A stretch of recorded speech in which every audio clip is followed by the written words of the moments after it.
बहुत समय पहले की बात है। राजा विक्रमादित्य अपने न्याय और परोपकार के लिए प्रसिद्ध थे। उनका राज्य सुखी और संपन्न था, लेकिन उनके मन में एक अजीब सा खालीपन था। वह हमेशा सोचते, क्या यही जीवन का उद्देश्य है? बस ऐश्वर्य, सत्ता और सुख। एक दिन उनके दरबार में एक वृद्ध साध्वी आई। उसकी आंखों में गहरी चमक थी। उसने राजा से कहा, राजन, तुम्हारा जीवन ऐश्वर्य और शक्ति से भरा है, लेकिन सच्ची शांति की खोज अब भी बाकी है। यदि तुम सच्चाई जानने की हिम्मत रखते हो तो अपना राज्य त्यागो और मेरे साथ चलो। मैं तुम्हें जीवन का सत्य दिखाऊंगी। राजा कुछ पल सोच में गिर गए। उनके मंत्री और दरबारियों ने उन्हें समझाने की कोशिश की। महाराज, ऐसा करना उचित नहीं। राज्य को आपकी आवश्यकता है। लेकिन राजा ने उत्तर दिया, यदि राज्य मेरी प्राथमिकता है तो प्रजा के लिए सही मार्ग पर चलना मेरा कर्तव्य है। मुझे जीवन का सत्य जानने दो। राजा ने राज्य की जिम्मेदारी अपने मंत्रियों को सौंपी और साध्वी के साथ यात्रा पर निकल गए। साध्वी उन्हें घने जंगलों, ऊंचे पहाड़ों और सुनसान घाटियों में ले गई। हर दिन एक नई कठिनाई उनका इंतजार करती। एक दिन रास्ते में उन्हें तेज धूप ने झुलसा दिया। राजा प्यास से बेहाल हो गए और बोले, मां, कहीं पानी मिलेगा? साध्वी ने मुस्कुराते हुए कहा, राजन, धैर्य रखो।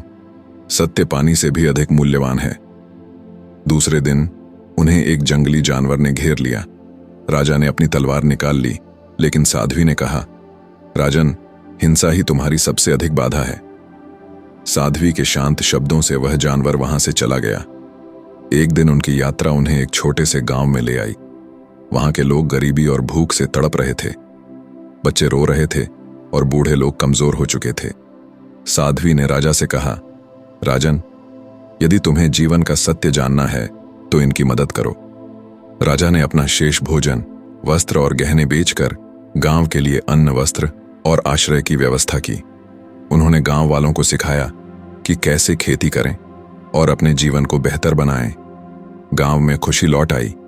एक वृद्ध किसान ने राजा से कहा, आप जैसे महान व्यक्ति को भगवान ने हमारे लिए भेजा है। आपने हमारे जीवन को बदल दिया। राजा ने महसूस किया कि उनकी मदद से कितनी खुशियां लौट आईं। इसके बाद साध्वी ने राजा से कहा, चलो, अब तुम्हें अंतिम सत्य दिखाती हूं। वह राजा को एक शांत सरोवर के पास ले गईं। उन्होंने राजा से कहा, इस सरोवर में झांको और जो देखो उसे समझने की कोशिश करो। राजा ने पानी में झांका। पहले तो उन्हें अपना प्रतिबिंब दिखा, लेकिन धीरे धीरे उन्होंने अपने चेहरे पर एक अद्भुत तेज देखा। उनके मन में एक अनोखा संतोष और शांति थी। साध्वी ने कहा, राजन, यह वही तेज है जो केवल सेवा, त्याग और परोपकार से मिलता है। सच्चा धर्म दूसरों की भलाई में है। राजमहल का ऐश्वर्य तुच्छ है अगर वह दूसरों के काम ना आए। राजा विक्रमादित्य ने इस सत्य को समझ लिया। उन्होंने राज्य लौटने के बजाय गांव में ही रहने और लोगों की सेवा करने का निश्चय किया।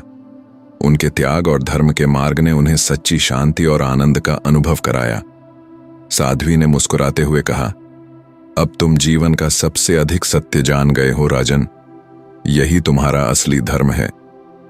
इस तरह साध्वी की रहस्यमयी यात्रा और सीख ने राजा के जीवन की दिशा बदल दी।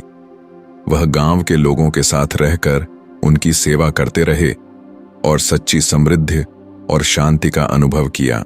दोस्तों, ये कहानी अच्छी लगी है तो लाइक, शेयर और सब्सक्राइब जरूर करें। धन्यवाद। मिलते हैं एक नई कहानी के साथ।